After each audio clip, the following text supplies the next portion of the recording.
So this isn't a bad gig if you can get it. Could be a bit brighter, I suppose, but not a bad spot.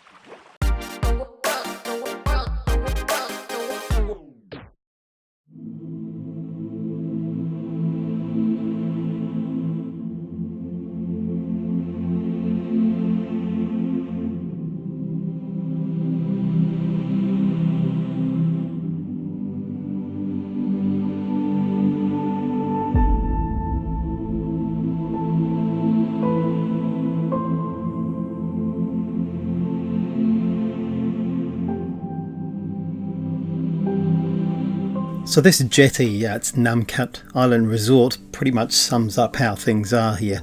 It looks good until you get up close, and then when you get up close you see massive gaps with a yawning sea underneath you waiting to swallow you up. You definitely get a feeling that its former glory has been long past its best years. You get upsold on the drinks quite a lot, but apart from that, the staff are lovely and the people there are lovely too.